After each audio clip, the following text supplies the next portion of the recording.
Zimbabwe's #1 internet radio station, broadcasting to you live 24 hours a day.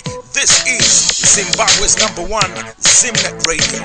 Tune in for your favorite bits, tunes from Zimbabwe. Zimbabwe's #1 internet radio station, broadcasting to you live. It began in Africa.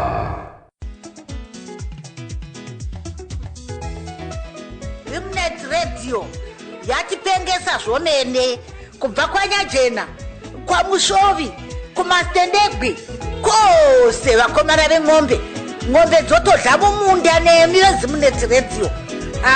Zvimwe itai muchidire mvura.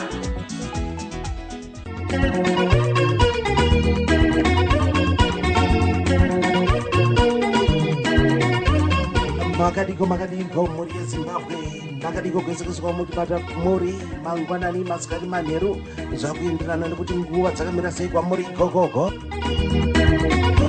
Zita ndimafaro rekuberekwa Shingi Muzembe. Ndiri zvangu pano paZimnet Radio. Yes, zvakabata mushina ndiri South of England TZ Studios. Chirongwa makuchiziva chirongwa huchi pasina nyuchi. Tinokurukura nevaimbi tokupai mhanzi dzevaimbi vatsvavatsa vachangokurwa. Yes, ndo zvatinoita musi wechishanu wega.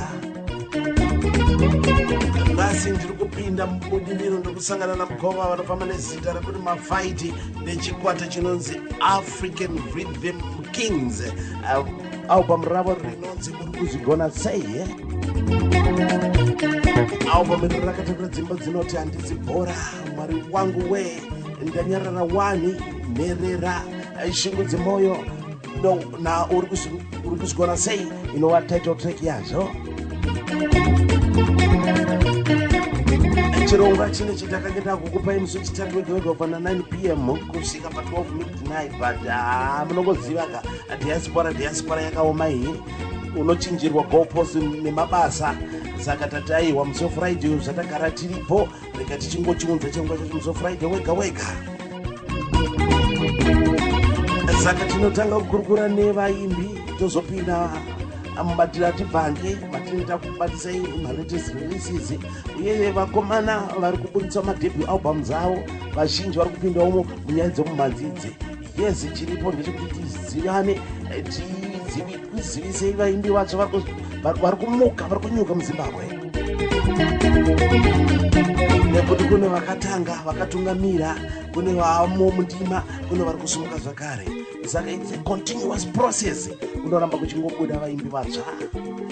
Saka tinoda kuti vazive totsigira navo tichofarira mhanzi yavo. Musakanga nosubscribe kusazosubscribe paMafaro huchi paYouTube maita subscribe zvoenda kumberi moshare moita like toparadzira mhanzi dzevana Zimbabwe. Ndakabata zvangu mushina ndiri South of England TZ Studios. Yes, Mafaro zitari basa. Saka rega ndione kuti ndingakutorerei here kambo kanonzi mwari wangu we ndisati ndatanga kutaura namukoma Mafaiti kubva paalbum uri kuzvigona sei.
Basa mazimba ose zaruraiwo nzira yangu mambo ndifambe pakajeka nai Marisa Masimba wose zarurai wonzira yangu mambo. Simnet Radio, the people's choice. Pandino budawo mumba mangu yave. Umugwagwa mandino mamba umu yave. Umushando pandino smera ne vamwe. Shandino batane maoko yave. Ndiro papateyo yave.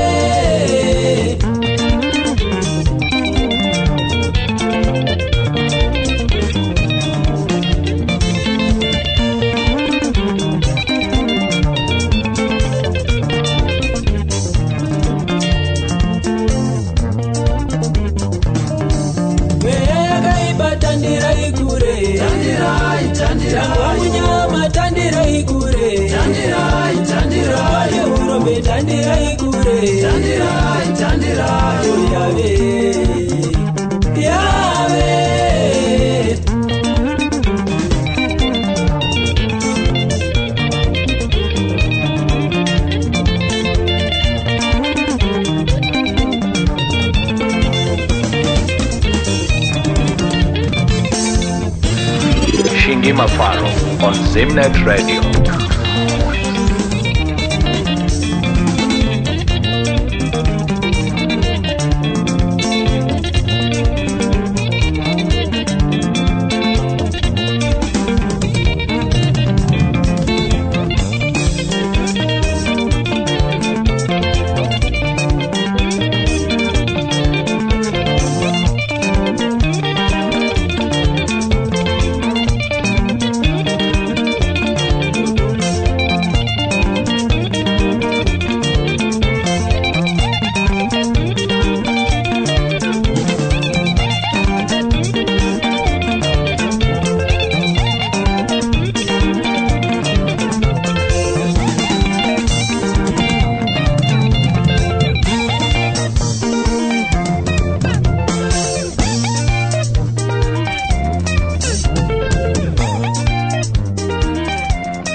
Sounds from out of this world. Simnet Radio.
Famba unitungamirire, mweya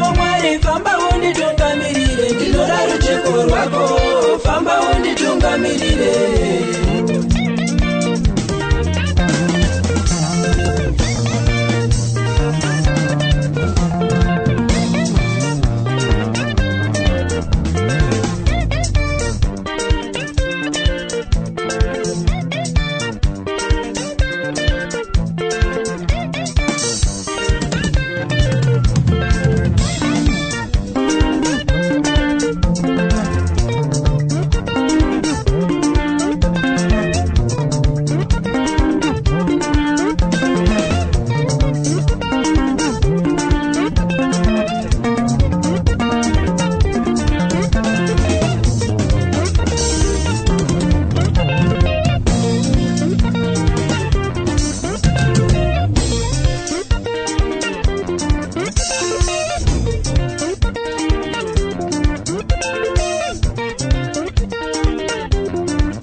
Ndiko kambo kanonzi Mwari wangu we, vari kukumbirira kuna Mwari muna matoka uyu.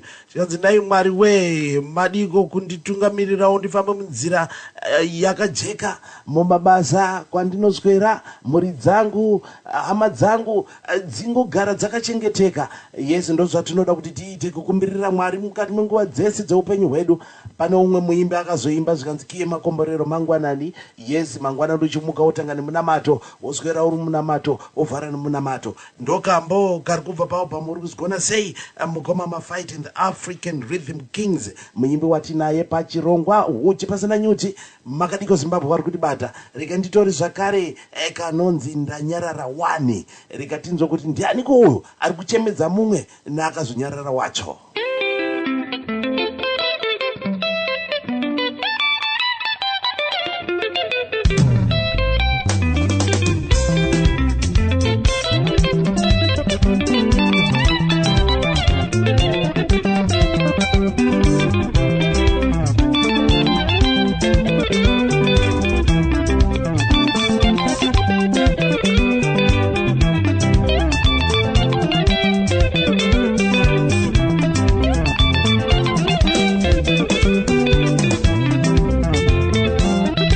Sounds from out of this world. Zimnet Radio.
You can never go wrong with Zimnet Radio.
The people's choice.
Zimnet Radio.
You can never go wrong with Zimnet Radio.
rush with the best online station, Zimnet Radio, bringing you nothing but the best.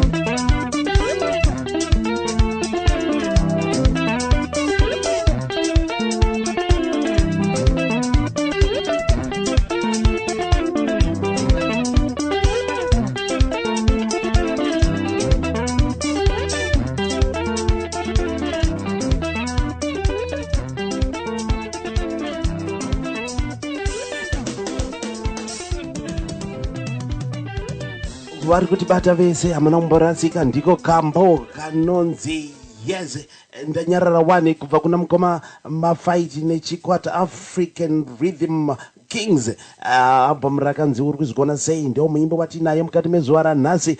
Vari kutibata vese ndinoda kukutenda nerutsigiro wamunotipa. Ndiri pachirongwa huchi pasina nyuchi patinotanga kurukura nevaimbi tozokupai mhanzi zvichingwenderana nekuti poto chakamira sei. Zvedi kambo kanonzi ndanyarara 1 izi mukabata mashoko acho ari kunzi nai shamwari inga takabva kure kure tichiwirirana 1 masango anorura takapinda masango anoyera takapinda hapana patisina kufamba tese ko nhasi wazondivharira panze seiko kune vamwe vanovharira vamwe panze variko ndinotovaziva vamwe vacho ndakatombovaona vachivharira vamwe panze munenge masenza mese masumudza basa maita zvese nekuti iye apa afunga kuti aiwa ini ndini ndakaisa zvakanyanyisa wavhavharira mumwe panze. Muri yeZimbabwe hazvina kunaka izvozvo. Ndokambo kari kubva kuna mukoma Mafaiti and African Rhythm Kings.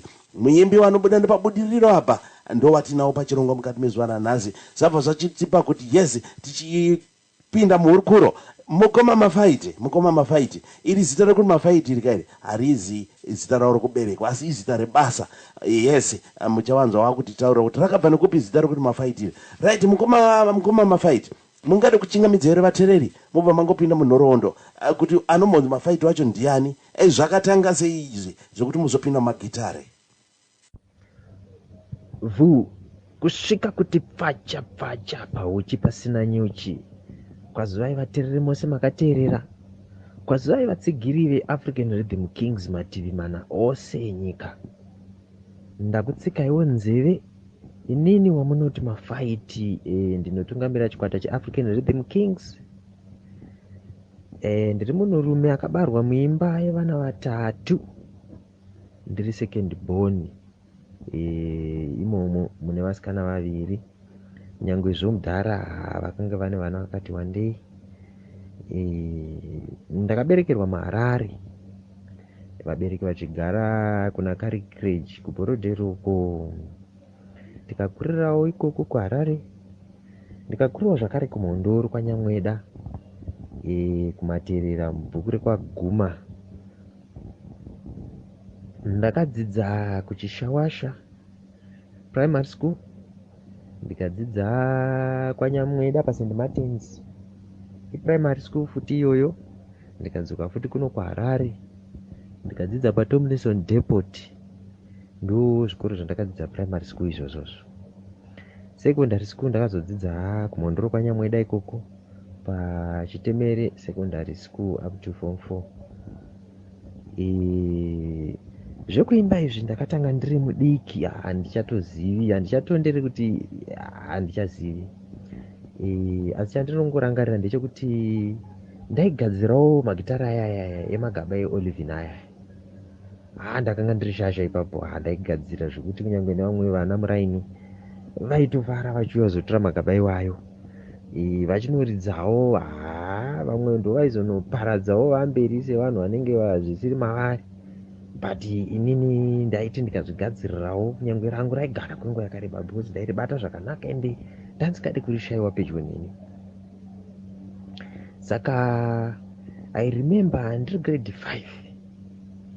5 ndo pandakatanga kuridza bhanju zvekurangarira kuti ndine song'o yandabata pabhanju.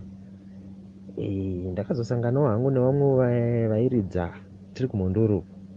Ndine imwe shamwari yangu yandakangosanganawo nayo ine gitare ushamwari kwakutotanga ipapo. Saka ndaendawo kumba kwake kana ndabva kuchikoro ndokwandainoswerawo ndiri kumba kwake ikoko tichitandara. Ndaifarirawo achiridzawo nekuti inini aikonekta pamaspika zvichibuda zvichinakidza. Saka panguva iyoyo zvainakidza zvekuti ndokwandaitoswera ndiri ikokoko. taiwirirana neshamwari yangu iyoyo. Nekuti idea yekuridza electric guitar haiwa papasina. Ndaingoziva rangu kare reolivin rera ndaigadzira ndoisa twaya dzatu twine twaya tumwe tututu ndoridza zvotobuda zvakadaro. Saka pandakapedza form 4 pachitemere secondary school ndakabva ndauya kuHarare kuzotsvaka basa. Saka ndiri kuHarare ndakatsvaka basa ndikamboshanda kuti makambani akasiyana-siyana, but ndakazopinda kuCity of Harare kunova ndokwandichiri kushandira ikoko kuHarare City of Harare, Harare City Council. Ndokutanga kugarawo ndega, ndawanawo imba kubudiro 5 mabhanana uko. Ikoko ndokwandakandosanganavo nevamwewo vaiita zvemagitari.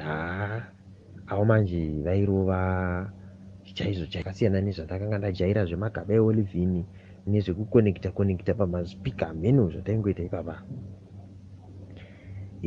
Saka ndakasangana anonzi Clever Manyika, ndakadarika nepamba pavo nditoona vakagara seri kwemba vari kutoridza magitari avo, madry aya atinoti madry. Unongoziva pane magitari kakuti hazviite kuti munhu wemagitari adarike panoridzwa gitari, hazviite. Ndakabva ndatotsauka ipapo pandananga pamba pavo paya. Vakandiona mafambiro andakaita ndichiuya ndichididi, vakabva vanakirwa nazvo kwakuti mawiri aita munhu ndiyo magitari chetu. Ndobva watotanga kuzeka. Neni ndobva ndatotanga kudii, ndobva ndatotanga wangu kutozeka paipai. Nyaya dzakutotsva takutowirirana paya, magitari ari kutsva paya. Ndo yakava shamwari yangu yekutanga kubudiriro, yanzi Clever Manyika. Saka vachiridza kudaro ndopatakasanganawo futi na Philip Gokoko, uye kumboimba vakomana vekanzuru vauya kuzovhara mvura nezvipanera chichi. Iye ndokwatakasangana ikoko. Ushamwari mbva watokura. Ndopandakatanga kubatawo gitari repamagetsi anonzi maelectric guitars aya. Ipapo ndopandakarizivira, ndopandotanga kuribatawo. Saka zvakanditorera nguva yakati rebei kuti ndizosvika pakudzidzira gitari riya nemhaka yekuti inini wacho ndakanga ndisina kumba kwangu gitari reelectric riya. So zvaitika ndezvekuti ndaitoita zvekutokumbira, shamwari chimbondipawo gitari rako, ndombopiwa, ndomboridza. Munongoziva gitari harigari kumunhu kwenguva yakareba, rodzoserwa uko. Ndomboridzosera, kana vasingarishandise vombondipawo, ndomboridza, tichienda takadaro. Saka zvakazoitika ndezvekuti mukufamba vachiita mashows vachiridza vachidii, ndaifarira zvavaita. So ndingangoti ndo mavambo akazosimbisa kuti neniwo ndizosvika pakuita chikwata changu cheAfrican Rhythm Kings ipapa. Mazviita mukoma Mafaiti nekuti panhoroondo tsananguro yakajeka ende hamutauri zvekumhanya, hamutauri zvespeed, zviri nice and soft. Yes, ndo zvatinodaga izvi. Nekuti zvazvinoita mhuri yeZimbabwe ndezvekuti patinenge tiri kukurukura nevaimbi, inini ndinenge ndichida kuti muimbi aburitse zvese zviri pamwoyo pake. Hatina hatilimite kuti tizotaura zvakati nezvakati, kana kuti une 30 minutes, kana uchida kutaura 2 hours ndiwe, nokuti ndomukana wacho handiri maona manje. Saka iwa ndinopa kutenda zvakanyanyisa mukoma Mafaiti. Mhuri yeZimbabwe kune vari kutibata pachirongwa, tiri pauchi pasina nyuchi, ndiri kukurukura namukoma Mafaiti. Vanofamba nezita rekuti African Rhythm Kings ndo zita rechikwata chavo. Takabata album ravo rinonzi uri kuzigona sei. Saka vatariri vangada kuziva kuti ko zita rekuti Mafaiti zvakauya sei, nekuti ndinoziva kuti harizi riro zita renyu riri pachitupa. Tataura kuseruko, jekeseraiwo kune vatereri nemafanzi enyu kuti vazoziva kuti manga muri munhu wezvibhakera here imi. Nekuti kumusha uko vanhu vaizozikanwa nenyaya yezvibhakera, nzi auya anorova zvibhakera uyu akati ane mangoromera. Yes, tijekesereiwo ipapa. Zita rekuti Mafaiti rakabva nekupi, uyezve ndo rabva raita trade name yenyu? Mafaiti wacho shuga munzeve. Pakaipa Mafaiti. Yebo, yes, right. Inini zita rangu rekuberekwa ndinonzi Simbarashe. Ndo zita randakapiwa pandakaberekwa ndikakura ndichisevenzesa senemu inonzi Mafaiti. Saka vandakakura navo kuchikoro kwese kwandakadzidza vanondiziva ndichinzi Simbarashe Mafaiti. Saka harisi zita remadunhurirwa rekuti Mafaiti kana kuti panofarirwa zvefaiti stereki. Aiwa hatiite zvefaiti nevanhu, isusu tinoita faiti nemagitari. Right, ndangoti kurei ndakunotorawo chitupa, ndo pandakazochinja senemu yekuti Mafaiti ndakushandisa senemu yekuti Kasanga. Saka handidi kuti ndirase vanhu vandakakura navo kuti vatadze kuzoziva kuti kouya kuzoiti Kasanga ndeupi. Vese ndinoda kuti ndifambe navo nokuti ndo zvavanoziva. Saka muchiona kuti kunyange pasleeve rangu remadhiski ndinonyora kuti Kasanga Simbarashe Mafaiti. Ndo mamiriro azvakaita. Right, Mafaiti uyu anotungamirira chikwata chinonzi African Rhythm Kings. Isusu tinorova yatinoti classic sungura. Kureva kuti sungura iyo yakavandudzwa, yakaiswa tunotapira, takaivandudza. Saka yedu isusu yakunzi classic sungura. Mazviita nekujekesa ipapo mukoma Mafaiti, mukoma Simba. Yes, zita rekuberekwa vanonzi Simbarashe Mafaiti ndo senemu yavo, asi nekuti vanhu vakangojaira senemu yavo yakabva yaita kunge ndo first name yavo. Aiwa, tinotenda nesuwo taakuziva, asi zita renyu rekuberekwa chairo ndimukoma Simbarashe Mafaiti. Mungade kuti batisa here kuti chikwata, ndinoziva hangu kuti boti mbichana matangira achakaita, mungade here kuchitaurira zvakati dzikei kuti zvakazonyatsotanga sei kuti African Rhythm Kings ive iripo sechikwata muchibva matanga kutopinda mumastudios muchirekodha? Ndiri kubudiriro ndichiwirirana nekuwadzana nana Clever Manyika nana Philip Gokoko, ndo vazhinji vandaiwanzoswera navo tichiita zvemagitare tichifara.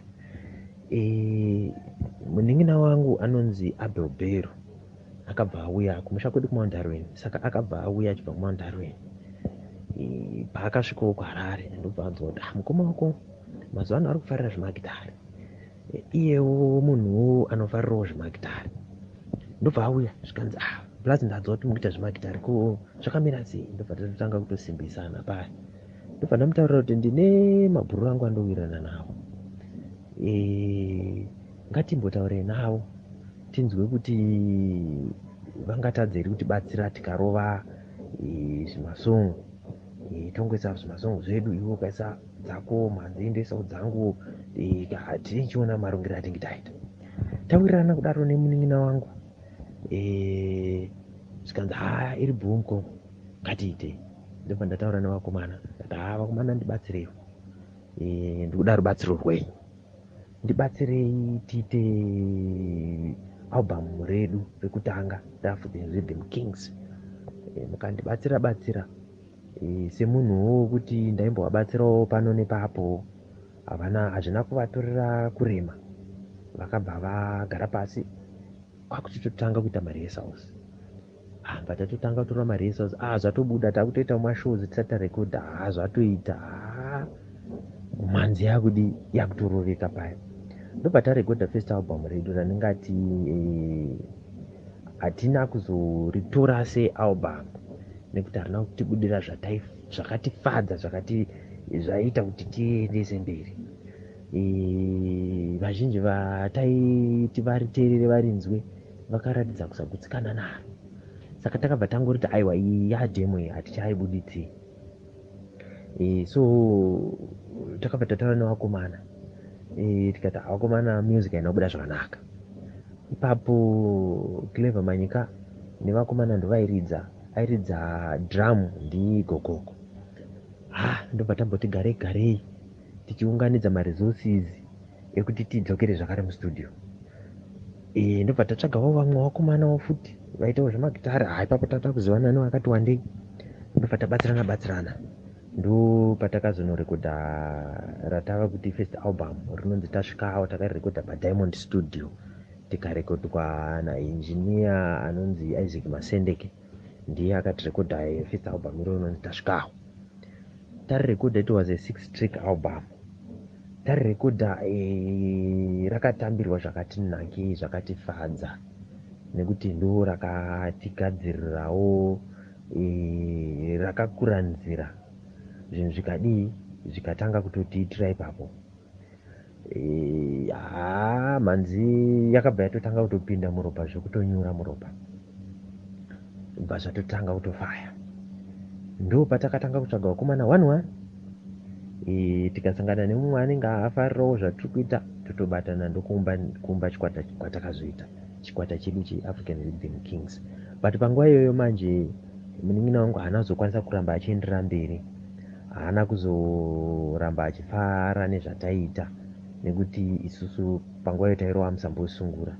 Iye muropa rake anonzwa rege, saka ndokusara kwakaita munin'ina wangu Abel Bero. Atosara Bero, isusu tikurova basa tikuenda mberi. Ndobva tapinda mustudio nevakomana, ndobva tarekodha second album rangu rinonzi iro ndakaripa zita rekuti Piracy, nekuti chakandishamisa ndechekuti first album tisati takutombozikanwa kunzi kuna Mafaiti. Album iroro rakandishamisa ndichiriona riri mustreet, nekumwe kwaitwa zvekuhodheswa music kumbare kuretail kuya ndakariona ririmo, saka ndakufara nazvo. Zvakandirwadza kuti first album chairo chokwadi rakuwanika kumbare kuretail. Ndo pakazobhuya pfungwa dzekuti tiumbe rimwe album rinonzi iro Piracy. Tikabva tasvika pakuita nevidhiyo zvakare yealbum iroro rinonzi Piracy, yanga iri 6-track album zvakare. Album iri raPiracy rakabuda 2014, then video racho ndikazorita 2015. Rakatambirwa zvakanaka zvekuti even vandinoshanda navo kuCity of Harare vakafara, vakarigamuchira zvakanaka, zvekuti mari dzese dzatakashandisa kumastudio nechichi zvakatondishamisa, dzakadzoka dzese. Tikakwanisa kubhadhara vakomana, tikakwanisa kubhadhara studio. Haiwa, album iroro rakatambirwa zvakanaka. Zvakasvika pakuti titange kuva nebase yevatsigiri. Vatsigiri vakawanda vakatanga kusimuka, vazhinji vakatanga kutitsvaga.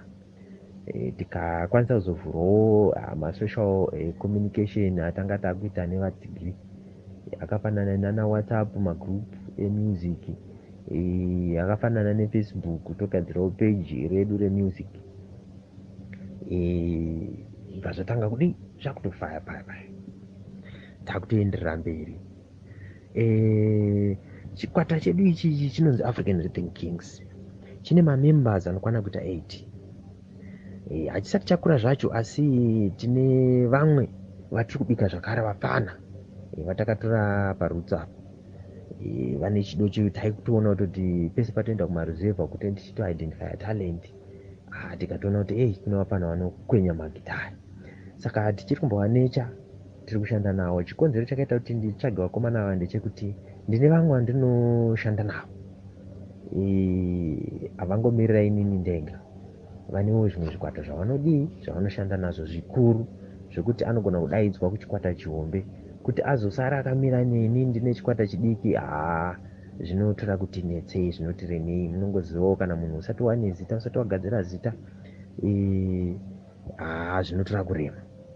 So takatora pana kuitira kuti pese patenge tada kuita mashow tisazodisappointwa, tashayiwa munhu, vapane vanenge varipo nguva nenguva. Saka izvezvi vari kukwenya music yese vakabata, zvekuti kana tikati show yevakomana vanorova, but tichiri kushanda zvedu tiine chikwata izvo zvataishanda nazvo zvevanhu vatairidza navo.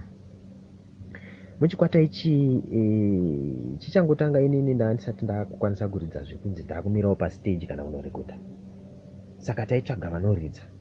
But ezvinezvi inini ndavakukwanisa kuridza, ndinoridza lead kana tichiita hedu mashows. Even tichirekodha ndinoridza lead, ndozoridzawo zvangu sub-rhythm. Bass ndichiri kudzidzira ndisati ndakwanisa kunatsokuridza, but pamasongs angu ese bhesi ndogona kuridza, asi handingati ndave kuridza bhesi, but ndinobata-bata zvekutoti ndokwanisa kutobatisawo even vanenge zvandinenge ndichinzwa inini zvemusic ndokwanisa kuvabatisa kuti no music ikai yatakomboza ikai bhesi rovai muchienda nekwakati, tinokwanisa kuzviita izvozvozvo. Then tingangoti inini ndobata lead pabhesi apa pane mukomana anonzi Ezrom Kawoto. Kana Ezrom asipo tine mumwe anonzi Darlington Kamuchanyi anotibatsira zvakare pabhesi ipapo.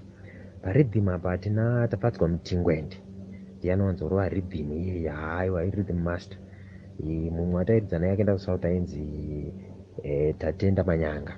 Drum tinobatirwa naAdamu. Adamu ndiye anotorera drum, Adamu Change. Then mabacking vocals, backing vocals tinobatsirwa naSteven. Then pane umwe anonzi Martin zvakare anotibatsirawo mabacking vocals. But vakomana Martin naSteven nevasikana 2 vatinawo izvinezvi vanobatsirana zvakare pakudisplaya madances pamberi apa. Vanombomira vari pamberi papo. Tine urombo takarasikirwa nemumwe musikana watanga takushanda naye anonzi Georgina Black. Vazhinji vanomuziva achimborova ari kumambokadzi kuya. Takanga takushanda naye, ndiye akaumba chikwata chevanotamba vatirinawo izvinezvi chakasiwa naGeorgina ichocho kuchikwata chedu. Muri yeZimbabwe kune vari kutibata vese, hamuna kurasika, muri pachirongwa huchi pasina nyuchi. Neni wacho Mafaro takabata muchina tiri kuno ku UK ku DZ Studios. Ndiri kurukura namukoma Mafaiti sire kuberekwa vanonzi Simbarashe senemo Mafaiti. Zvino senemo ndio yakabva yatora mukombe ipapapa. Yes, mazvita nekutsanangura kuti panhoroondo chaiyo kuti chikwata chakatanga sei uye maband members enyu akamira sei uye marongero amuri kuitawo zvishuwa kuramba mune backup kuti kana one of your ningirikini guitarist asipo mune rimwe team rinoita sei rinokutsigirai kuti basa rirambe richienda pamberi. Uyezve ndine urombo zvakanyanyisa nekurasikirwa the other band member amataura uyo. Ndo nzira yedu tese tichaenda kumusha kuno kuchaendwa tapedza zvepanyika pano. Muri yeZimbabwe chirongwa chinechi tinotanga nekukurukura nevaimbi tichirova manzi dzavo as well. Album ratakabata ramukoma Mafaiti rinonzi uri kuzvigona sei. Reka ndidzokere ipapo kanditore kambo kanonzi handizi bhora. Kune vamwe vanotambana kunge bhora. Pakaipa. Reka tikanzwe kambo handizi bhora kubva paalbum uri kuzvigona sei. Tine muimbi watiri kukurukura naye nhasi kubva kumabanana uko kubudiriro uko. Yes, mukoma Simbarashe Mafaiti nechikwata African Rhythm Kings. Reka tikanzwe kambo handizi bhora.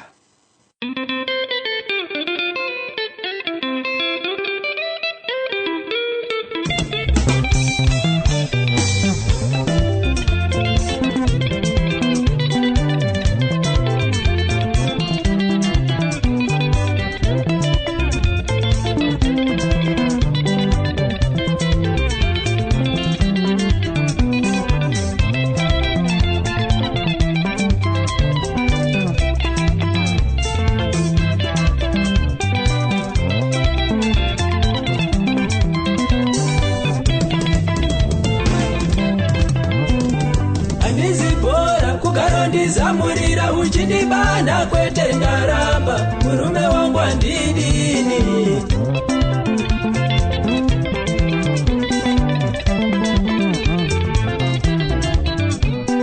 Handisi bora kukarondi zamurira uchindibana kwete ndaramba, murume wangu andidini.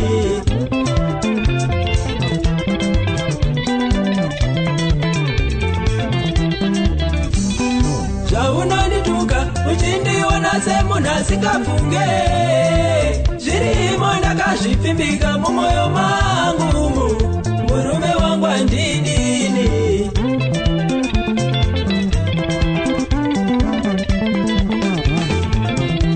In touch with the best online station, Zimnet Radio, bringing you nothing but the best. Zvirimo ndakazvipfimbika mumwoyo mangu, murume wangu andidini.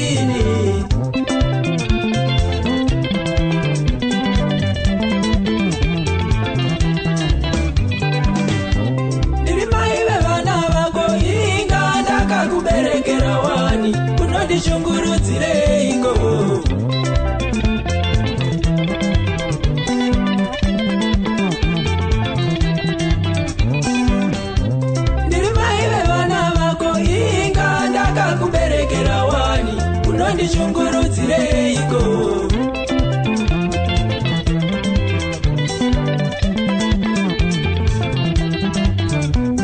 oina ndidi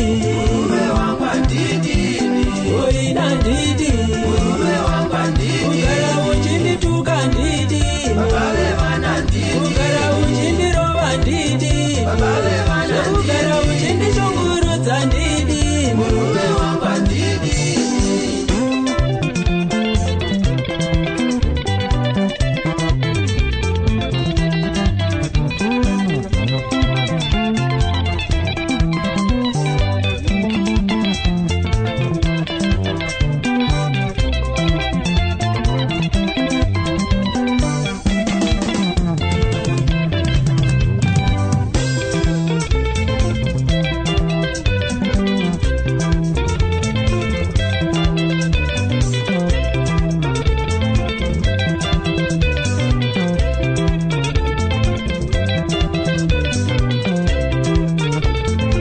You can never go wrong with Zimnet Radio.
Mafaro on Zimnet Radio.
Gambo kamuri kubva kunzwa kanonza ndizi bhora kubva paalbum uri kuzigona sei Mogoma Simbarashe Mafaiti and the African Rhythm Kings.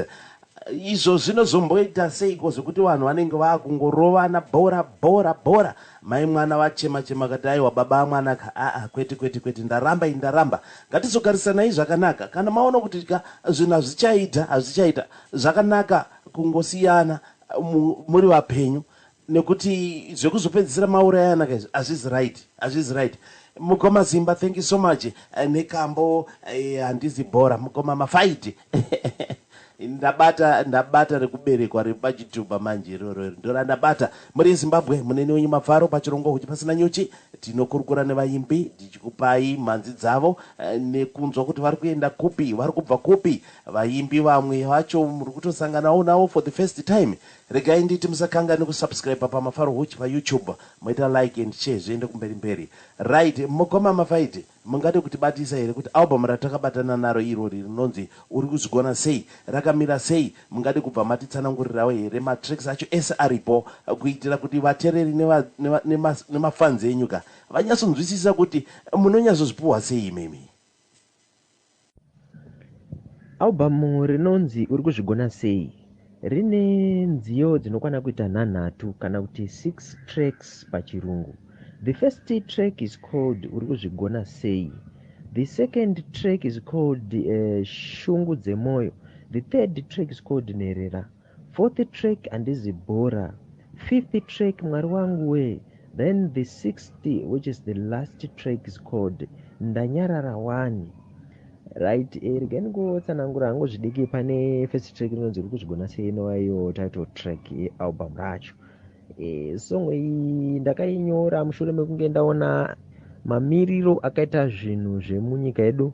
Nyika yedu nekuda kwekuti zvinhu zvakati omei vanhu vakawanda vakanotsvaga kushava kunze kwenyika, looking for magreener pastures. Nekuda kwaizvozvo tine dzimba dzakati wandei dzakaputsika. Pamwe pacho munogona kutoona mai vachiti vakatoflya nendege vakaenda diaspora. That will be the end of that marriage. Saka pane umwe wataigara naye kumaraini kubudiriro. Munhu iyeye akasiya mhuri yake kuno kuZimbabwe ndobva aenda kuJoni. Akambotanga achafona achakomunicate kupedzisira sakomunicate apedzisira dzaanyaya taakutonzwa kuti ikokoko kwatone zvimwe zviriko kuJoni ikokoko. Saka mudzimai akashungurudzika nekuti anga achiri wechidiki achangotorwa achangororwa. Akashungurudzika akatambudzika kuti kunai mudiwa chinguri wakandisiya wakananga marimuka wakananga diaspora. Nhai mudiwa kana kufona zvako hauchade kufona kana tsamba uchanyori wangoti zizi uri ikoko iwe chimbonditaurira uri kuzvigona sei uri ikoko kuJoni ikoko. Saka zvaiitika zvikatobuditsa song iyoyo inonzi uri kuzvigona sei. So this song is based on a true story. Zvinhu zvakaitika ende imba iyoyo yakatoparara. Murume iyeye kwaakaenda ikoko akatozodzoka ane mudzimai ane mwana. Saka zvakandibata nekuti zvaiitika pachinhambwe changa chiri pedyo nepandaigara. Saka zvakandibata zvikasvitsa pakuti ndibuditse song iyoyo inonzi uri kuzvigona sei. Then the other song inonzi the last song, maybe ndingangotsanangura on the last song inonzi ndanyarara wani. Song inonzi ndanyarara wani ndakainyora mushure mekunge ndanatsa kuongorora magariro evanhu ndikaona kuti kune vamwe vanhu vanotadza kunzwisisana vanotadza kuwirirana nekuda kwekukanganisirana kana kuti nekuda kwezvinhu zvinenge zvaitika. Ndokubva ndadzokera pakunzwisisa mutauro wedu wekuti mhinduro nyoro ukakumbira ruregerero uine mhinduro nyoro inodzora kutsamwa. Uyezve zvikanzi zvakare kunyarara kunokunda kutaura. Saka zvakabuditsa nziyo inonzi ndanyarara wani. iri kutaura zvekuti takakanganisirana, asi tikada kucherechedza mararamiro edu tiri vanhu, tine kwatakabva tose, tine zvatakasangana nazvo, kuzivana kwedu, ukama hwedu, tine kwatakabva tiri tose. Asi nekuda kwekuti tazotadzirana, zvinhu hazvisina kumira zvakanaka. Ndanyarara wani, ndiregererewo kana ndakakutadzira. Ndo kufamba kunoita nziyo iyoyo inonzi ndanyarara wani, manyorero andakaita nepfungwa dzandaedza kuda kuburitsa. Saka pane album irori song iyoyo title track tiri kugadzira vhidhiyo yesong inonzi kuzvigona sei.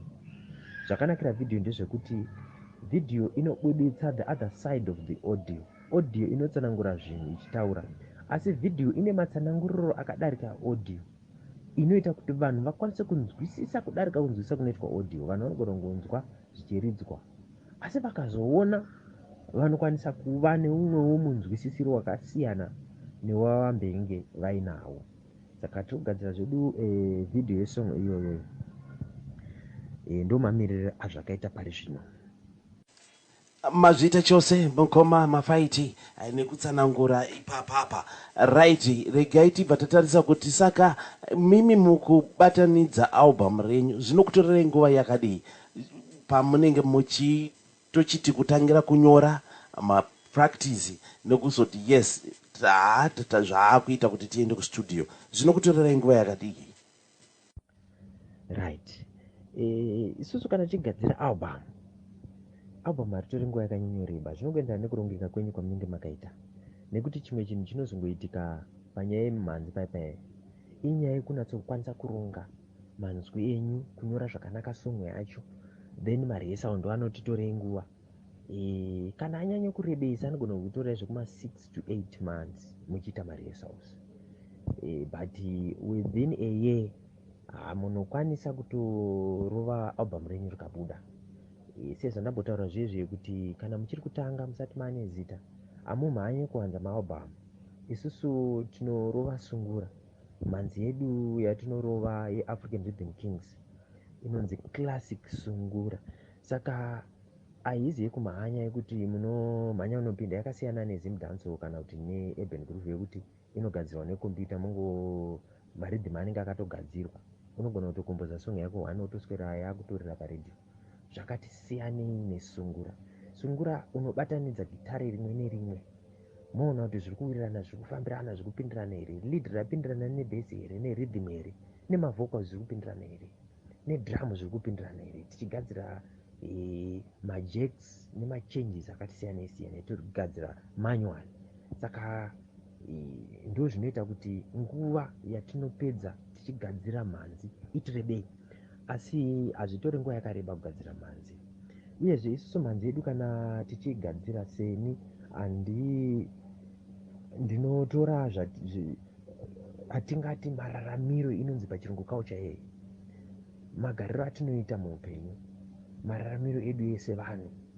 Saka zvaya zvatingazodudza tichiti tsika unhu nemagariro, zvine rudo mukati, izvozvo ndo zvatinosangana nazvo.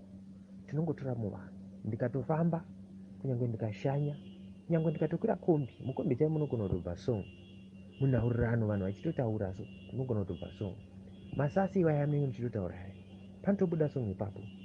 Saka zvinongoenderana nekuti panguva yacho ndiri kunzwei, uye zvii zvanyatsondibata panhaurirano yamataura, kana kuti pane zvinhu zvandiri kuona, kana kuti pane zvinhu zvandakanzwa, kana kuti pane zvinhu zviri kutaurika panguva yacho. Ndo manyora atinoita masongs edu. Panhau yekurota iyi, handingati ndinoroteswa. Aiwa, kurota kunogona kungoitika ndekwekuti sezvinhu zvaunogara uchiita zuva nezuva, sezvinhu zvaunofarira, zvakafanana nemunhu anomhanya, vanoita zveathletics zvezve, hautadzi kurota uchimhanya, but hazvizorevi manje kuti zvaurota uchimhanya saka watoroteswa, kuti pane zvakurotesa uchimhanya. Aiwa, kuna zvakadaro. Isusu hatirotei marotero iwayo. Unogona kungorotawo zvako uchiimba song, wotomuka ndotonyora maningirina angu pasi, ndakutodii, but handingati pane zvazondirotsa, ndanatsokuroteswa, ndinoroteswa, kwete. Zvinhu zvandoswera ndichiita, saka ndinogona kutopinda pakutorota, kana kutorota ndichitoridza gitare kakawandisa, ndichirota ndichiridza gitare ini, akawanda ndichitori pastage ndichitoriwa kana dzimwe mhanzi dzandisingatozivi. Zvinoitika izvozvo nekuti ndozvinhu zvandoswera ndichiita, ndozvinhu zvandofarira. Kana anotamba bhora chaicho mukabvunza anotokutaurira kuti nguva zhinji ndotorota ndichitorikava pamwe ndichitogohwesa. Ndozvinhu zvaanoswera achiita, ndozvinhu zvaanodiwa, ndozvinhu zvaanofarira. Saka ndomamiriri azvakaita. Sorry watereri, ndinodayira muri kuitirwa zvakanaka neurukuro yandiri kuita namukoma Mafaiti, mukoma Simbarashe Mafaiti, vanobuda zvavo nekumabhanana kubudiriro uko. Yes, takabatarisana naalbum ravo rinonzi uri kuzigona sei. Chirongwa chiripo pano paZimnet Radio musi Friday wega wega, chamunopiwa neni wenyu Mafaro. Ndiri kuno zvangu South East of England TZ Studios, kusumudza muimbi weZimbabwe, vaimbi weZimbabwe kuti tiende pamberi, tizivikane, tigadzire mazita. Nekuti mawanzo achitaura achiti kana uri muimbi asati agadzira zita zvezvi hazvidi zvokungowanza maalbum ungoti pacha wazadza market yato saturated, iyo hauzikanwe, unoda kuita mbichana zvichifamba zvakadaro. Zvakanaka izvi ndo zvinoda kuti vaimbi tizive, shuwa hazvizi kumhanya kuti uite release album, unoda kutotora nguva uchinyaso perfecta. Ndiri kuona mazuva anaya vamwe vari kutotesta market nemasingles chaiwo vanongoburitsa single ona kuti zvakamira sei, handiri maona. Saka ndo zvatinoda kuti tiite vaimbi, nekuti kana wakuzoburitsa mhanzika unoda kuti yes vanhu vanobva vaziva kuti uyu ndiyani uyu. Right, mukoma Mafaiti, rega titarise panyaya yemashows apapa. Zvakamira sei, muri kurova here mashows, uyezve mungade kubva mangotibatisa kuti inspiration yakabva panani? Baba vaiimba here, maimba kucheche here? Ameno, vatereri nevatsigiri vangada kuziva ipapo. Mashows tiri kurova pano napo. Mazuva ano ndakawandira kubasa ndokwandinge chikoturwa nevamwe vatoshanda navo, nevamwe vanogona kungoti chimboyauridze kana pano pane function kana kuti mapati kana chichi nechingoturwa chingonoridzawo chienda zvakadaro. Nevamwewo vane mabhizinesi avo vanogona kungotora kuti tine tikuvhura zvakati uya muridze, tikuita zvakati uya muridze. Inene munhu akandiinspire handina kumbomuona achiridza, asi ndakanzwa kuti airidza, kuti baba vangu vairidza gitari, iwaya mabhanjo aya nemaacoustic avairidza baba vangu. Saka mai vangu ndo vaigara vachintaura kuti baba vako vairidza mhanzi, vairidza magitari, saka iwo hazvitombotoshandisa kunzwa kuti kudi urikuitawo zvekuridza bhosi baba vako ndo vairidza. Saka vaizondiimbira dzimwe zinziyo dzairidzwa nababa vangu manje. Saka pakundiimbira apa manje zvakatondiinspire, ndofa ndatoona kuti saka zvinhu zvakadai zvinoitika. Ndo maitira ndiye munhu andingati akandiinspire iyeye. Aiwa, zvinotendwa, mashows ngaaitwe kuti chete nemazuva anaya nekorona iya zvinhu zvakambomira zviri pahold, asi tinoda kuti titende Mwari nekuti muri kutombowana kwekunoridzira. Rega tione tifambire pamberi nekunzwa mhanzi. Vatereri muri pachirongwa uchi pasina nyuchi, neni wenyu Mafaro, ndakabata mishina ndiri pano paTZ Studios South East of England. Ekaka sezvakangoitawo mukoma Mafaiti, Mafaro rangu rizita rokuti Mafaro iri harizi repachitupa, asi ndiri kutoti vanhu vakanakidzwa naro. Zonze iwe unenge Mafaro womunhu iwewe. Saka rabva ritongopfumbira kupfuura zita repachitupa. Reke tifambe takadaro, musakanga nosubscribe kuMafaro Huchi paYouTube, moita like and share, zvoenda kumberi uko. Musakanga nokubva rova kabhero karipapo kuti kana tangu upload anything else munobva mawana notification kuratidza kuti pane zvitsva zvinenge zvapo paYouTube ipapo. Kuda kuzama kuti tiite spread mhanzi yevana veZimbabwe zviende kumberi uko, nekuti vamwe kwatinodziwana imimi hamudziwane, handiti maona manje. Hapana chakaipa mune Zimbabwe. Thank you so much for choosing Zimnet Radio. Tofamba takadaro. Kaka. Rega tione kuti tidzokere paalbum. Toda kuti titore kambo kanonzi Nerera. Album uri kuzigona sei. Kambo Nerera, mukoma Mafaiti nechikwata African Rhythm Kings.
kana kunzwa nezvayo vanondimutsa kuseniseni pamba pavoka Mafaro on Simnet Radio. vanondimutsa kuseniseni pamba pavoka vachindibatisa mabasa anondiremera kuchikoro handichaenda nzava namari yacho asi vavo vana vese vari kudzidza imi kuchikoro handichaenda nzava namari yacho asi vavo vana vese vari kudzidza imi rangu basa rave kumusha kufudza mupepudzi nehwai kuvacherera mvura kubika nekuvawachira rangu basa rave kumusha kufudza mupepudzi nehwai kuvacherera mvura kubika nekuvawachira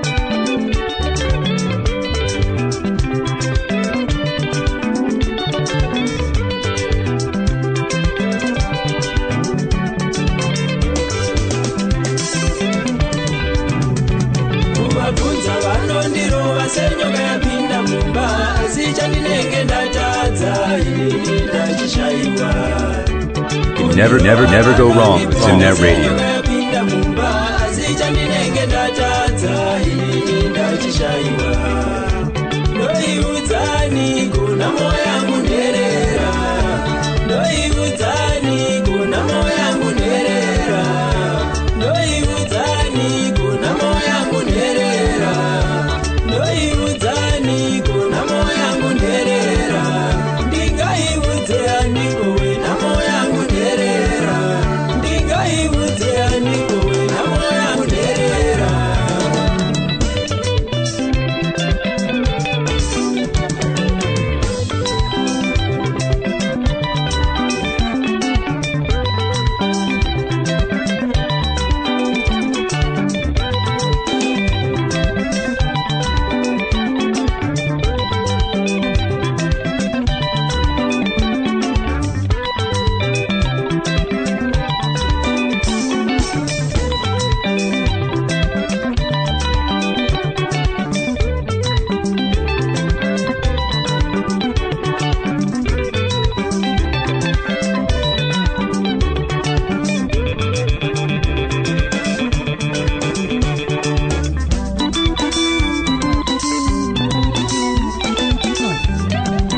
Simnet Radio, the people's choice.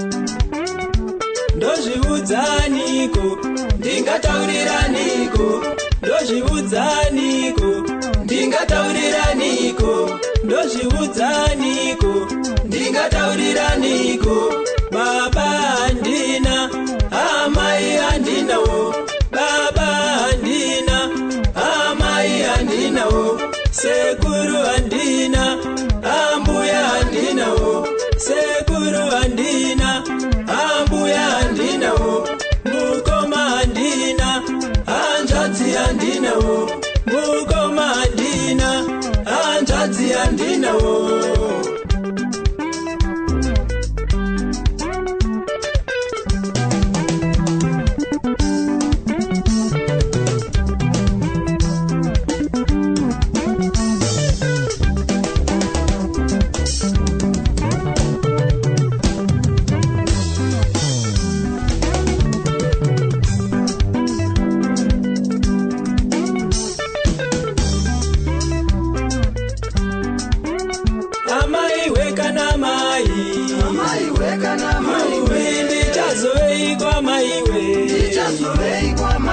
suore chikoro handirizive zvechikoro vakandisisa kare kare handina kana pinda uko randinoziva handina kana pinda uko randinoziva naiwe saka ndichazovei kwamai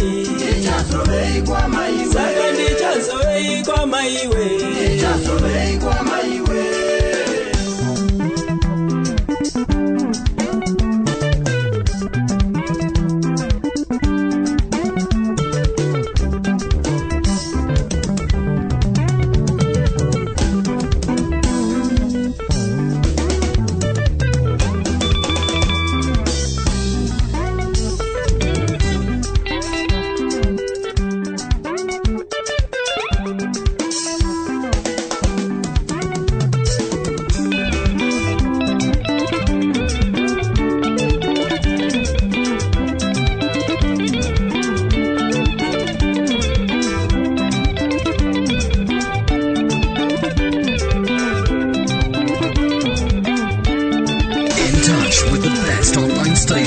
Zimnet Radio, bringing you nothing but the best.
Zimnet Radio. All day. Number one.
gambo kana kari kutaura mararamiro anoitwa nedzimwe nherera, mabatirwo avanoitwa nekuti baba namai vakaenda, ndiye anobva anzi aite zvese, anomutswa mangwanani, anonzi anofudza mombe, chese chinodiwa mumba imomo, zvese zvinodiwa anenge anzi ita diridza gadheni, izodai. Asi regai nditi zvazvinoita manje ndezvekuti iyeye mwana nherera uyu muri kutomutrena upenyu. Vana venyu vanenge vakagara pasi vachiona uyu achimhanyiswa vazokura hava varume vakuru nevakadzi vakuru, vamwe vachatadza kuziva kana kubika chaiko. Asi dzidzisai vana vese zvakangofanana. Mwana hazvina kuti mwana ane vabereki vakatungamira, wenyu wacho mudzidzisewo the same way yamuri kudzidzisa mwana wenherera. Akambonherera kubva kuna mukoma Simbarashe Mafaiti nechikwata African Rhythm Kings vanobuda zvavo kumabhanana kubudirira uko, ndokati kukurukura navo mukati mezuva ranhasi pachirongwa huchi pasina nyuchi. Munochiwana paZimnet Radio, neni wacho Mafaro, ndakabata muchina, ndiri pano zvangu paDZ Studios. Yes. Ko ndozvozve toita zvekuita seiko, ndo zvatinoita. Musakanganwa kusubscribe kuMafaro huchi paYouTube. Right, mukoma Mafaiti, tomboteza pama airplays nemasales. Ndoza hangu kuti mhanzi kutengeseka mhanzi atomazine ehuku. Asi kana mune envision chamungade kungotaurawo zvenyu ipapa nenyaya yesales kutengeswa kwemhanzi, asi munyanya zvenyu tibatisa kuti ma airplays mukurira here mimi kudzinyira pinyuro dzeZimbabwe idzi. Ma airplays ariko tinotenda vedzine penyuro, aiwa vanoridza mhanzi dzedu. Inini yangu mhanzi inowanzoridzwa zvakati wandei, zvakati nyanyei kudzine penyuro. Handina dambudziko rakakura zvangu kudzine penyuro ikoko. Ndoda kuti nditovatenda nekuti mhanzi yangu kakatowanda kana pakati peusiku ndichitomutswa ndichitonzi mukai munzwe, kutofonerwa nemunhu ari kure unzi mukai munzwe mhanzi yenyu rutorohwa yakati. Right, pamasales isusu zvatinoita ndezvekuti kana tinge tatoburitsa zviya vazhinji vanotenga ndo vatsigiri vandingati vandinosevenza navo kusito Harare vandoshanda navo. Vanotenga haiwa, ndoda kuti ndivatende mafanzi angu ekusito Harare, ndinokutendai mose. Vanotenga zvinodakadza, vanotenga zvinotovaraidza chaizvo zvekuti unonzwa manyukunyuku. Havana dambudziko pakutenga, vanoramba vachitondipusha. Tozotiwo vamwewo tinovapa mhanzi iyoyo through media yedu yeWhatsApp. Tine group redu remhanzi ipapo. Vamwe tinosangana navo kuFacebook tichivatambidza mhanzi iyoyo vachigamuchira, sezvo tichiri kuti simukei hatisati tane zita, hatisati takuzikanwa. Saka vazhinji zvinovatora nguva kuti atenge mhanzi yemunhu asati anzwa kuti yakamira sei, anoda kutanga atombonzwa mhanzi yacho. Kana anakirwa nemhanzi akukuziva, ndo paunozonzwa munhu akuti ndakutumira paWhatsApp, inenge WhatsApp yasendwa iwe, ndokutumirai mari, ndichasenda neconfirmation yacho, wozoona ekokeshi yazokandwa. Saka ndo mamwe masales atinenge tichirisipa zvedu through macommunication ande tichiita iwayo eWhatsApp neFacebook, tichingokomunicata tichienda takadaro. Zvakabvira kunaka izvi. Yes, aiwa ndizo chaizvo mhanzi kana iri kunzwikwa ndo zvatinoda izvozvo. Ndo pane shuwiro yomuimbi wese kuti unoda kuti utodzwikwa ozikanwa, uyezve nekutaura kwamaita kutengesa kwenyu kwamuri kuita mhanzi. Aiwa tinovatenda kuCity Council staff dzese idzi dziri kutengawo mhanzi dzenyu, nevamwe vari kuwanawo kuti vanotengawo sei mhanzi, nekuti chazvinoita vatereri vatsigiri nevachazonzwa chirongwa ichi takanda paYouTube. Muimbi anoda kuti abhadharewo vakomana vanenge vachishanda naye nekumarecording studios, mixing and mastering, zvese zvinenge zvichitora mari zvese izvozvo. Saka tinongoda kungotombichana ka token of appreciation. Awa tinozvitenda mukoma Mafaiti. Right, mungade kuti batisawo here kuti kune vamwe vaimbi here vamakakura muchifarira kana kuti vamakabata navo, vamunomboita macollaborations navo zvakamira sei ipapa mune vamwe vaimbi here vamuri kushanda nawo? Ndinozwa hangu kuti mambotaura mukoma Clever Manyika namukoma Philip Gokoko, asi kune vamwe here vamunoti ava ndinoshanda nawo, ava ndakashanda nawo, ndakashiya stage navo, kana kune vamwe here vamuri kutarisira kuti muchazoshandawo navo? Nekuti zvine munakiro wazvo ukashandawo nevamwe vaimbi munosumudzana. Pavaimbi apa ndowirirana nevaimbi vakati wandei. Ndisati ndakugona kuridza lead kuchikwata changu, mumwe wandakafamba naye achindiridzira lead anonzi Tatenda Pinjisi, munomuziva, ukuru wasaina ndiye aimbondiridzira lead iyeye. Saka ukama hwedu hwakati nake towirirana zvakanyanyisa. Then Howard Pinjisi ndinowirirana naye zvakanyanya, handisati ndave neinstrument kana ndichita mashows, saka Howard ndiye anowanzondibatsira nemainstruments iyeye. Then ndine vaimbi vakaita sana Makingwazi, handakatomuziva asati arekodha album rake riri Zvandigumbura, tichiwirirana zvakanyanya ipapa. Tina sekuru Madyira, vatoti Leonard Gumbu, shamwari yangu, towirirana zvakanyanya. Vana Romeo Gasa, kunyanya vachiri kusimuka vechidika ava, aiwa ndinowirirana nevakati wandei zvakanyanya. Munongozivawo kuti vakuru vanonetsa kusvikira, ende kana usati waane zita, usati wakuzikanwa, zvinonetsa kuti even ukasvika pavari vakugamuchire, vanoti aiwa munongoziva zvinoitika, imini munozviziva zvinoitika. Saka ndo mamiriro azvakaita. Ndichikura ndine vaimbi vandaiteerera, sitakakura kuine misambo isina kumbowanda, saka taiteererawo vana Mr Chitungwiza, vana John Chibadura vaya, taiteererawo vana Leonard Dembo, taiteererawo vana Bundu Boys, vana Jona Moyo, taiteerera vakati wandei vataiteerera isu tichikura. Saka izvozvo zvinoramba zvichitiyeuchidza nekutirangaridza nekutisimbaradza pakurova mumhanzi yedu yesungura, nekuti ndozvatakakura tichinzwa tichiteerera izvozvozvo. Kune vari kutibata pachirongwa uchi pasina nyuchi. Yes, ndiri kukurukura namukoma Simbarashe Mafaiti vanotungamirira chikwata chinonzi African Rhythm Kings.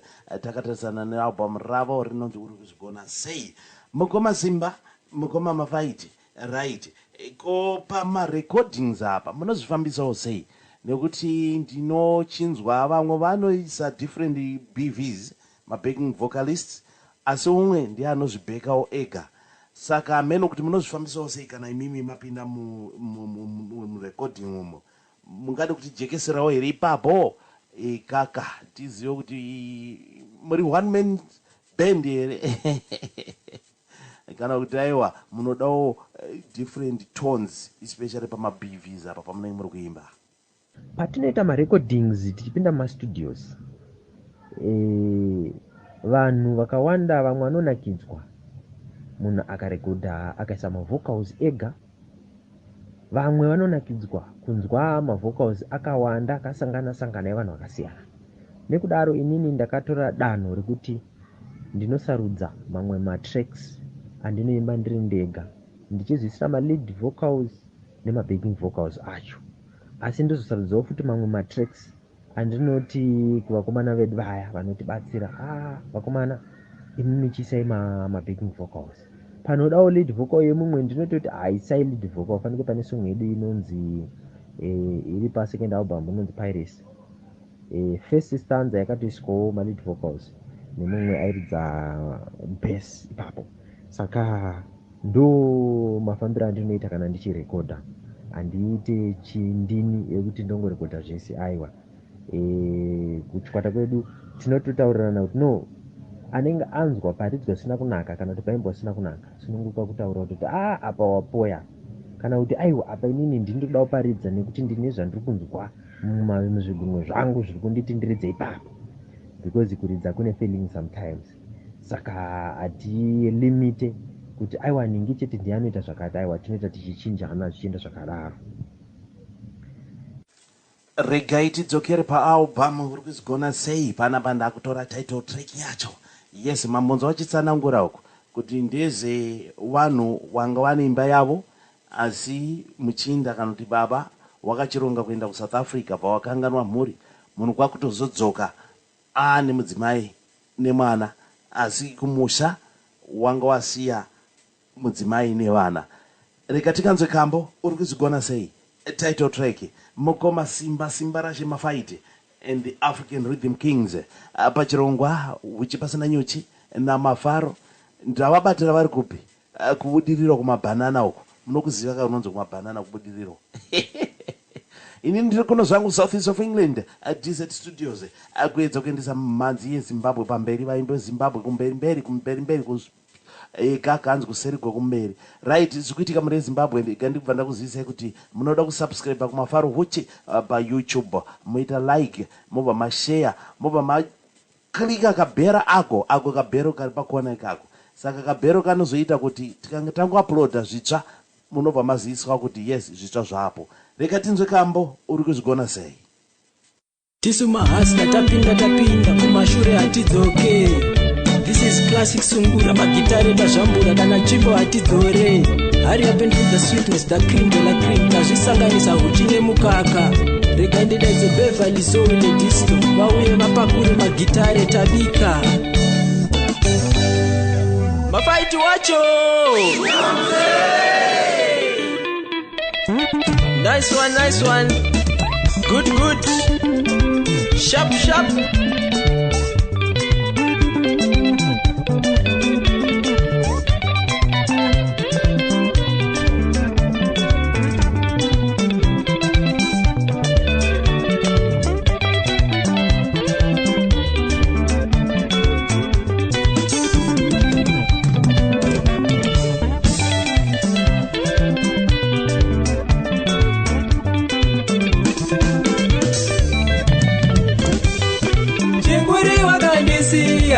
Wakadanga maribuka chingwiri wakandisiya wakadanga mirita yasikoranga naiwe mumwe wangu mumwe wangu uri kuzvigona seiko.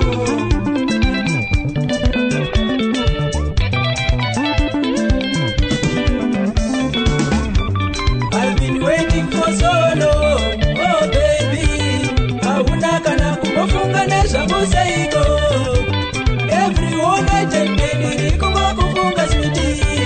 Why can't you think of me? Kure baby wangu we. Naiwe wangu kushikona sei wangu we. Itaulire umwe wangu kushikona seiko.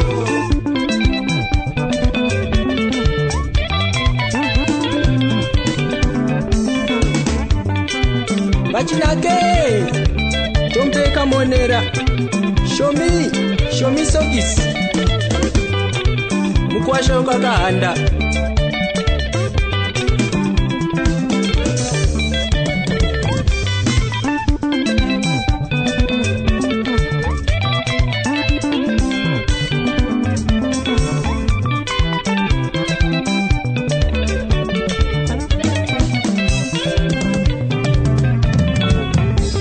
What is it that you are heavy, that you are enjoying, that made you turn your back and blinded your brain?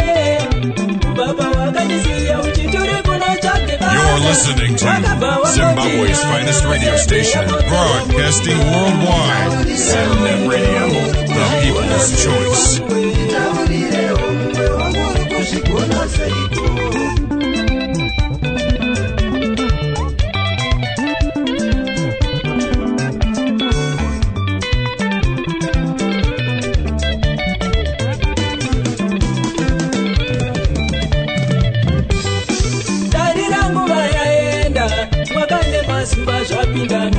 Nakamirira iwewe baba wakandisiya uchituri kuno chake basa wakabva wangoti nyanya sepera potserwa mudziva iwe wangu sei wangu itaurire umwe wangu uri kuzvigona seiko.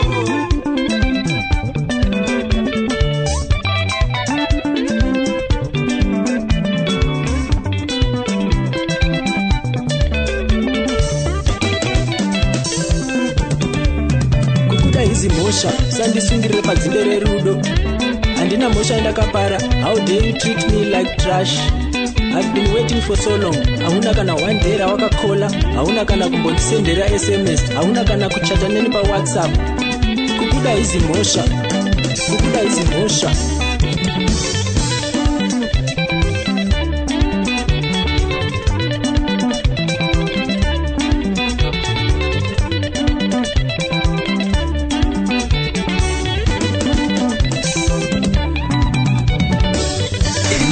The best online station, Zimnet Radio, bringing you nothing but the best.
Mafaro on Simnet Radio.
Zimnet Radio. Number one.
mabomori anotamba sungura kwese mazera ose sungura kwese mazera You can never go wrong with Zimnet Radio.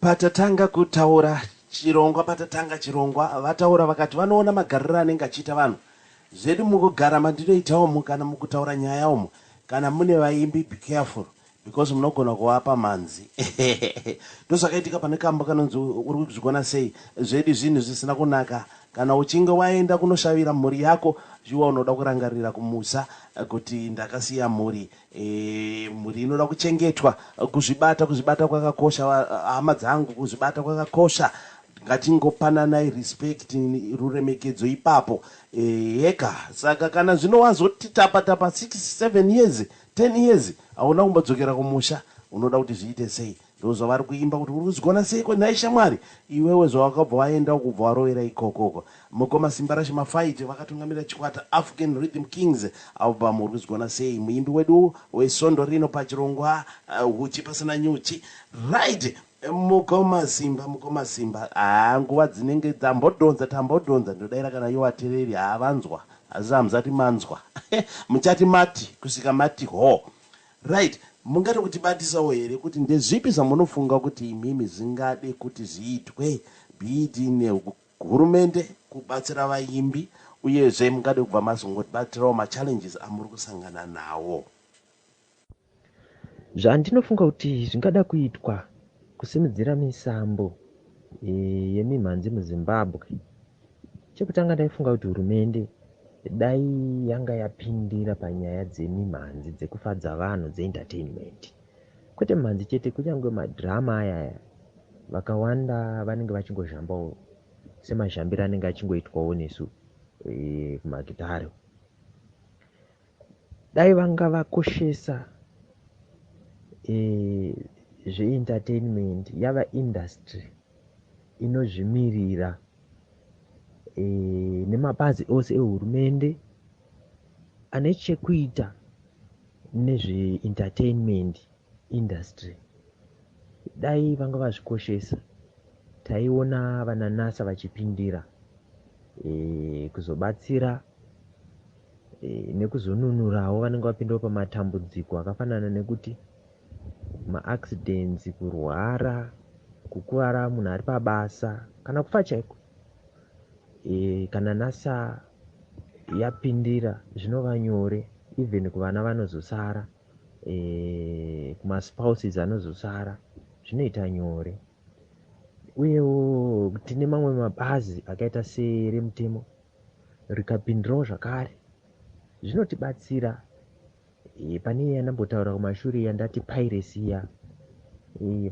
Vanodzika chisungo chekuti wese abatwa opiwawo mutongo unoenderana naye.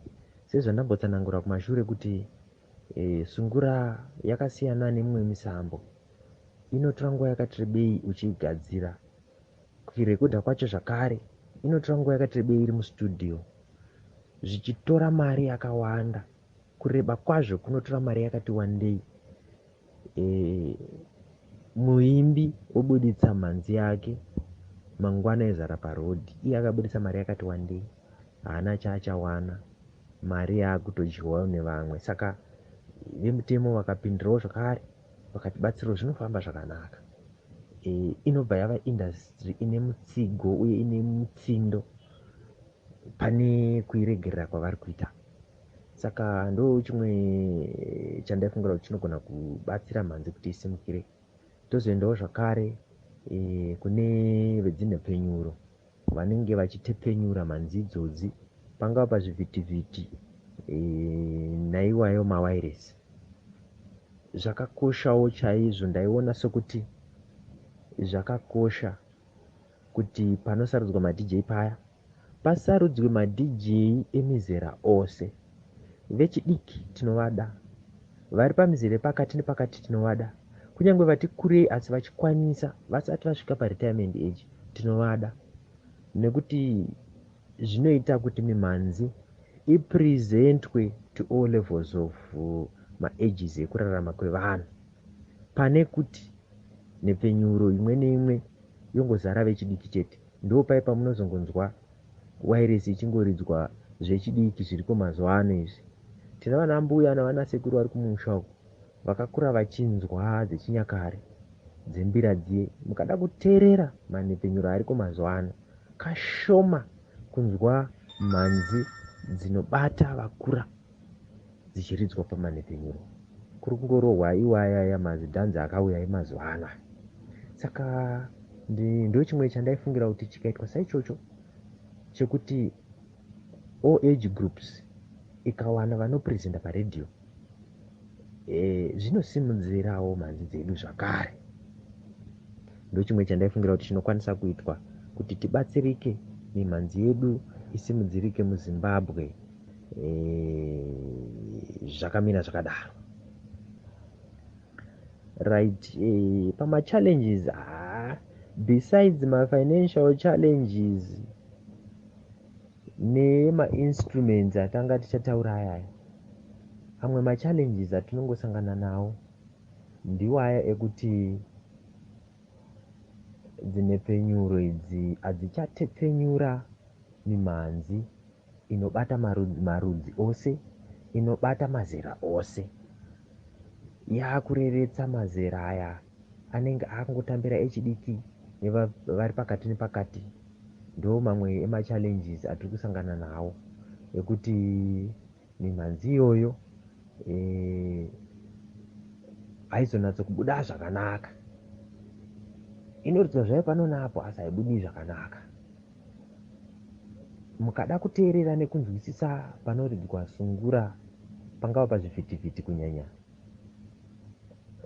ikasabuda ichinzi old school, mhenoti inenge yabuda papi painenge ichiridzwa.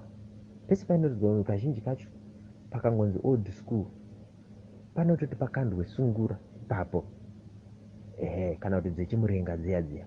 Saka ndo mamwe ma-challenges ekuti ukaona uchiridza sungura kana uda kupinda musungura, iyo yakutonzi mimhanzi yekudhara, zvatoreva kuti watoiswa mubracket rekuti kuti ugamuchirike zvakakwana zvakanaka zvinogona kukutorera nguva. Saka ndoimwe challenge iyoyo yataingokumbira kutoti dai zvaibvira vangoonawo sungura semimhanzi inogona kuvawo yechimanje manje, semimhanzi yagara iriko, semimhanzi unogona kuenda kunyange kumhiri yemakungwa ukanojambisa vanhu. Ndo zvatinounzira vaimbi pachirongwa kuti tinzwe kuti mune zvipi zvamuri kufunga kuti zvingada kuitwa kuti basa riende pamberi, mazvita nekutsanangura. Ndinodayirawo kuti vari kunzwa vachanzwa vanokwanisawo kuzvitora vachizviendesawo kumberi, zvoenda kumberi, nekuti basa rese rinoda protection, kuva nemitemo yekuti shuwa ukaonekwa uchitengesa mhanzi isiri yako, panoita penalty kana kumbovharirana. Ameno kondozvozvi nema-challengeswo pazimineti panapa, you can get any type of music. Tinozama kubata mazera ese, kana vachamarari vari panapa vanoedza kubata apo nepapapo, nekuti zvakaoma kufadza munhu wese, asi tinozama. mukoma simba. Soko kuvatsigiri kana mune vamwe vamungada kuti mutende, ndichazongokumbirawo kuti mutambe nemashoko zvakare, mungondiitirawo kajingu, mongoita zvamunoda ipapo. Hatina kunge tataurirana kuti ndozvo, ati ndinozvaka kuti imimi nekutaura kwataita kwese kubvira kwekutanga uko hamungamboshayawo chamungati wane kutaura pamusoro pangu nechirongwa. Yes, anything chamungadi kuti musire kuvateereri nemafanzi enyu. Shoko rangu randoda kuti ndigone kusiya kuvatsigiri, ndinoda kuti nditende zvichibva pasi pakadzika pakati pemwoyo wangu, vatsigiri, nekuti ndimi munoita kuti zvinhu zviende mberi, ndimi munoita kuti zvifaye, munoende kundipasa manyemwe. Rekedzai ndikutendei zvakadzama, ndigokumbira Mwari kuti vandibatsire kukutendai, nekuti dzimwe nguva ndogona kutadza kukutendai zvikakugutsai, asi mukati memwoyo wangu ndinokutendai, munondiratidza rudo. Ndimunoita kuti ndirambe ndichinzwa kuti aiwa, saka zvandiri kuita zviri kugamuchirwa nevanhu, nekuti ndimunoramba muchindibvunza kuti kuti apapi marekodha ere, vhidhiyo raapapi. Izvozvo zvoga zvinondipa manyawi, zvinondipa manyemwe. Ndinokutendai zvichibva pakatikati pemwoyo wangu, ndinokutendai zvakanyanyisa. Asi regai ndingoti sehove munamato wangu kuna Mwari tiri ipapo, ndinokukumbirawo Mwari kuti Mwari naisei mvura yakawanda kuti inini hove ndigone kurarama, nekuti mvura ndo vadzigiri vangu. Handigoni kurarama ini hove kana vadzigiri vangu mvura vasipo. Ndio munamato wangu kuna Mwari. Zvisinei kana tichinge tadai tinenge tasvika kwamvura yechikamakumbo. Regedzai nditange nekutenda DJ Mafaro wakwanisa kundinyukura pakati pevaimbi vakawandisa kudai kuti ndigone kuuya nditsanangura zvandatsanangura izvi. Ndinokutendai DJ Mafaro. Rambai muchiitwa zvakanaka naMwari, rambai muchiwedzerwa simba rekuti murambe muchitsvaga vamwe muvaitiriwo seizvozvi zvamatiitira nekupfuuridza. Tinokutendai zvakanyanya, tinokutendai ndimi munoita kuti tizivikane, kuti tinzwikewo kunze uko mazvita yenyu.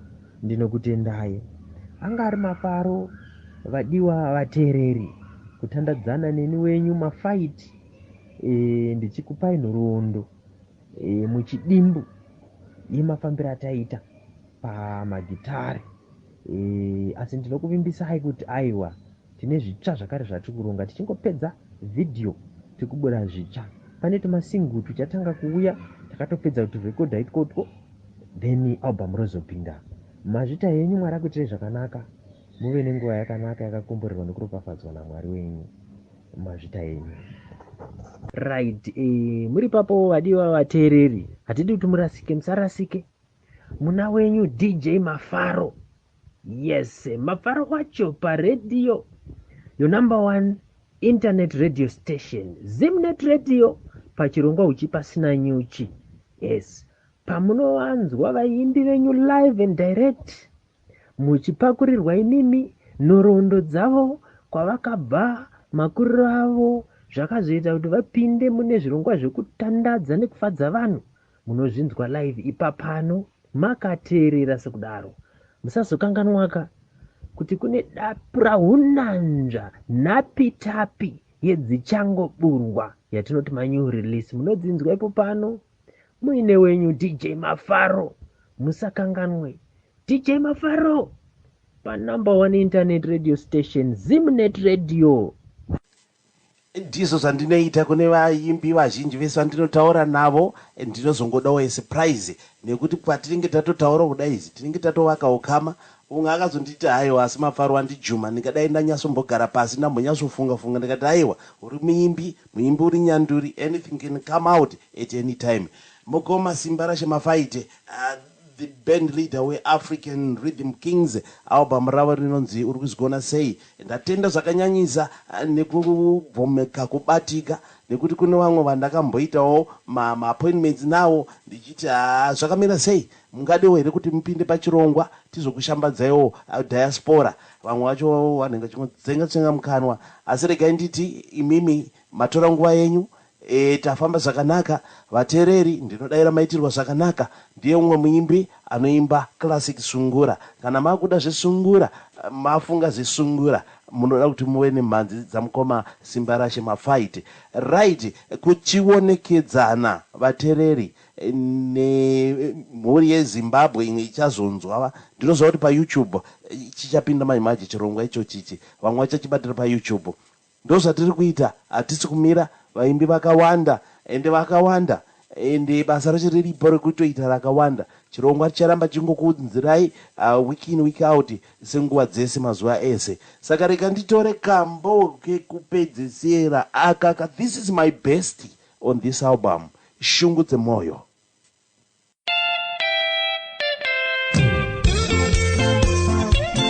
Zimbabwe Matigwa, African Rhythm Kings, Adam Muchenje, Ezra Mkawoto, Tapazwa Mutingwende, Mafaiti wacho.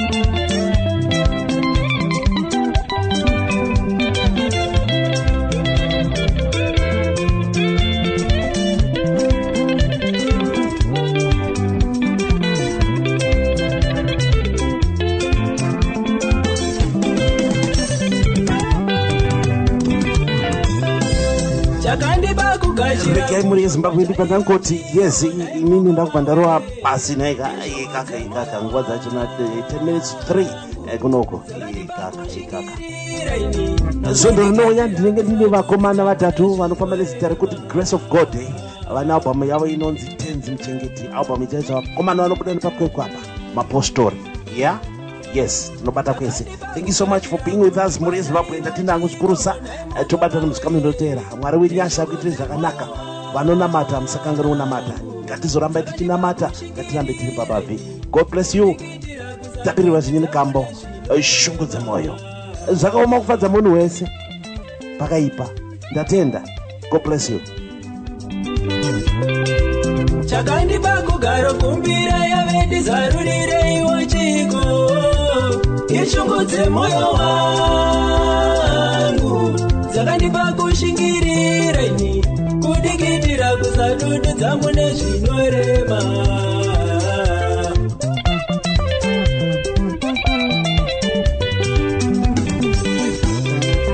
chakandipa kugaro kumbira yavendizarurire iwo chiko ishungu dzemoyo wangu dzakandipa kushingirira ini kudikitira kusadududza mune zvinorema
achigone kufadza munhu wese, achigone kufadza munhu wese,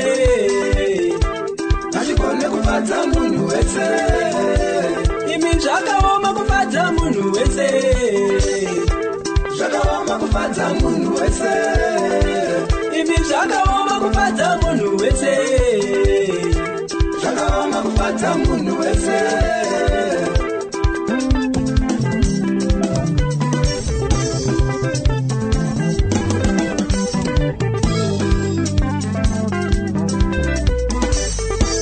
Ungaita chakanaka sei, achichayana shoro. Ungaita chakanaka sei, achichayana shoro. Nyangwe ukavakaimba, zvanzi uchangoisiya. Nyangwe utenge mota, zvanzi uchaita tsaona. Urore mukadzi akanaka, zvanzi akarora nzenza. Waitawo mari dzako, zvanzi imari dzemushonga. Achigone kufadza munhu wese, achigone kufadza munhu wese, imi zvakaoma kufadza munhu wese, zvakaoma kufadza munhu wese, aungazvigone kufadza munhu wese, aungazvigone kufadza munhu wese.